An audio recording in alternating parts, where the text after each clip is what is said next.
Darren, good to speak to you again and for the first time this season. How's your summer been?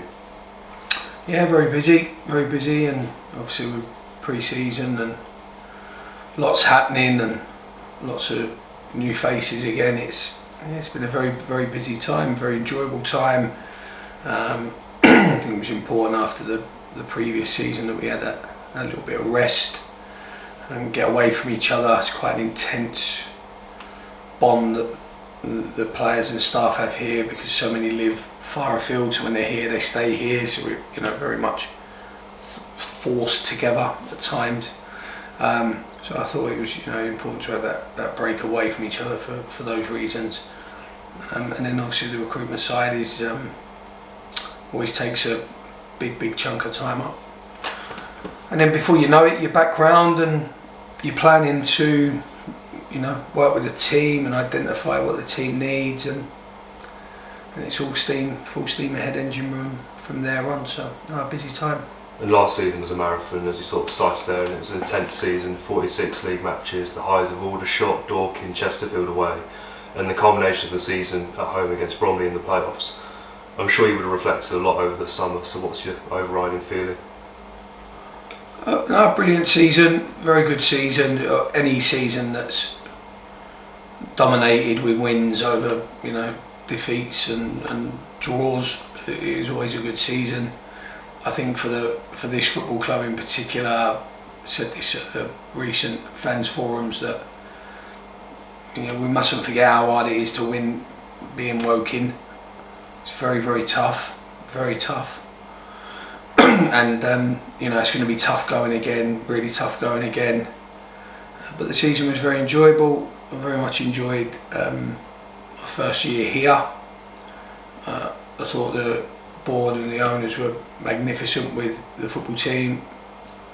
The way they serviced and supplied the squad with what we thought they needed.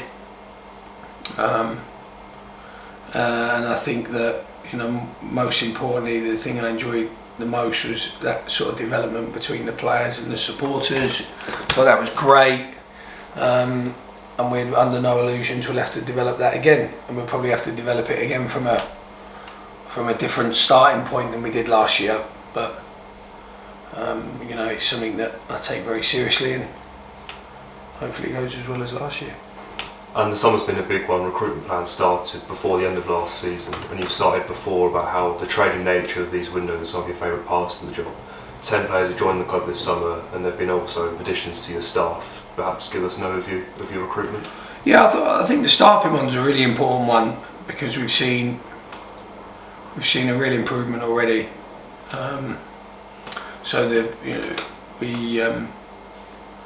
We were really pleased in some ways for James Clark to go to Sutton, to go work in the academy at Sutton full time. So that kind of left was really pleased for him, and we wish him really well. To get into the league, his first job as a league sports scientist. So what it did, it left a gap that I wanted to fill differently. So I wanted to bring in another physio or sports therapist. This time it became a physiotherapist, to supplement our already in position or in post sports therapist,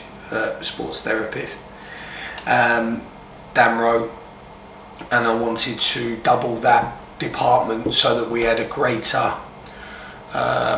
attention, knowledge base, expertise, experience to diagnosis, prevention and cure, rather than physical development, physical preparation, GPS data.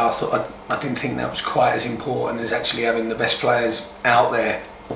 And as we saw last year, one of the things we identified was right at the end, we were probably 4 or 5 of that 11 short, which may or may not have had some sort of effect on the final games. So we brought in a brilliant physiotherapist in Deanne Goring.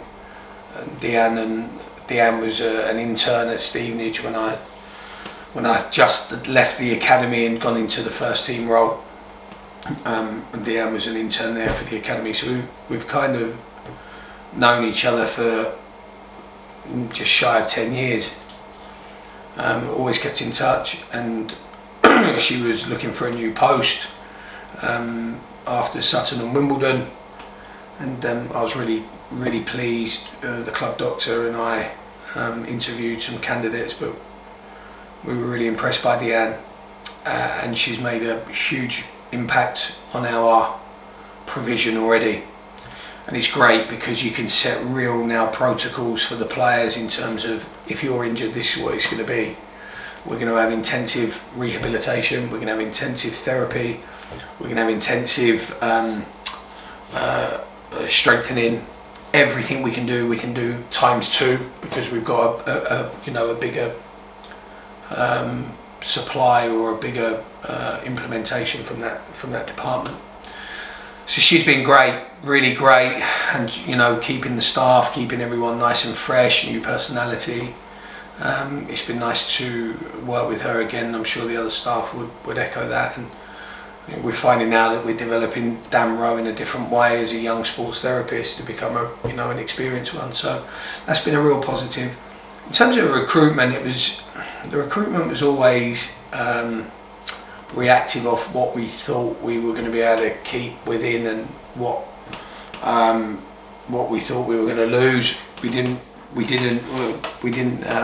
think we'd lose Daly and Lofthouse as such. And best of luck to the pair of them. But when it came to obviously Johnson, McNerney and Ross, and the latter 2 in particular being really difficult ones, that recruitment was tough, really tough. And you've seen probably 2 of the later signings, 3 of the 4 later signings have been Joe Day, Tunji Akinola, Greg Taylor. So it's been, we had to really wait for that one, and that was hard work. Obviously, competition for Josh I thought was imperative. I loved the way his performance spiked last year when we signed Vokins, and then we wanted to be nice and strong in midfield. We'd kind of, towards the end of the year, needed 3 minimum central midfielders for the way we were playing. Not that we will play every week with 3 this year.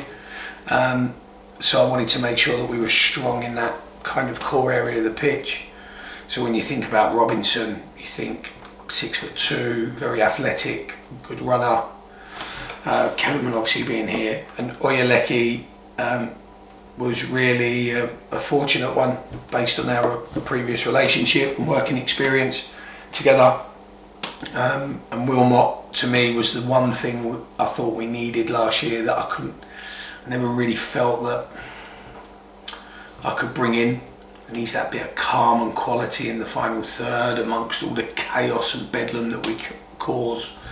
He is that one that slows the game down and can actually deliver with some sort of calm and composure. So I thought they were all really, really important. And then the 3 wide boys to cover what we thought at the time was just going to be Johnson and maybe Daly or Lofthouse. We then obviously needed to replenish all 3 positions. So to have Lewis, Wakefield and now Nana Boateng has shown that we've tried to replace in depth for them, because it was a weird one with Daly and Lofthouse, because it wasn't a brilliant performance for us, brilliant, and worked very, very hard, but never really saw a lot of goals.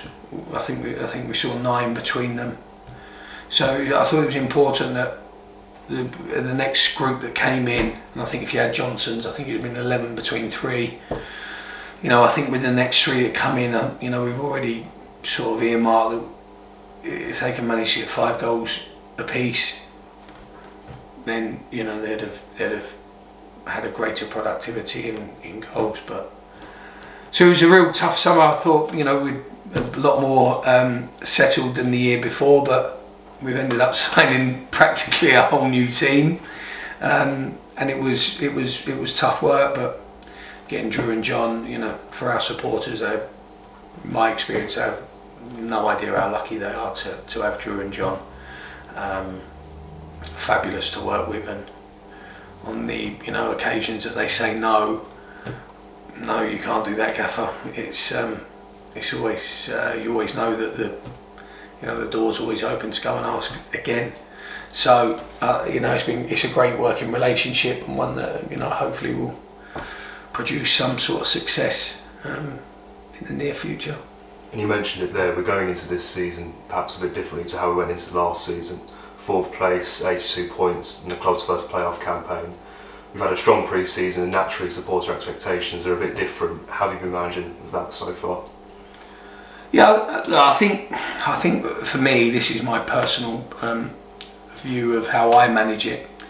I'm quite a humble person. I don't take anything for granted.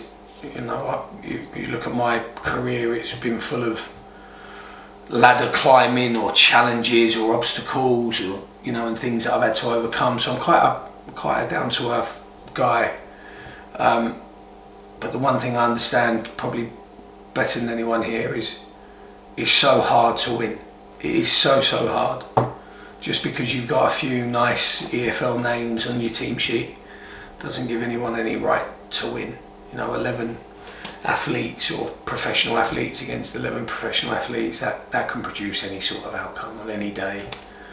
And we're human beings, we're not robots. So there's going to be there wasn't hardly any last year downs, but there are going to be ups and downs, and I'm humble enough to accept that that's still the case. Because if we carry on looking in the past and what we did last year, or the last time Jeff won the FA Trophy, or we'll just live in the past, and that's got no bearing on what we're doing. So I think for me, managing that, the players are fully aware that it's hard. It was hard to get 82 points, very hard, very tough, and it was hard to win those big games that you said at the beginning of the interview. And even when we scraped across the line at Maidstone, and Maidstone were bottom of the league, hadn't won in 12 games, and we were third and scraping and fighting for those points. So I think I have to be open-minded to that, and my view is always only ever know 2 games at a time. So that's kind of my mindset again. The players know that we have to work hard anyway, because that's kind of the values and behaviours that I've always lived by. And in terms of I'm not actually too worried about the supporters' expectations, because I've said this before, we've got some really intelligent supporters, and as long as we're emotionally intelligent, as we have been, since I've been here, then I'm not worried about that at all. I think Woking supporters understand that however many 20 years or 25 years to get the points that we did last year and the playoff game that we did last year, I think they understand how hard that is, and despite, I would say, public conspiracy, we've got we have a competitive resource here.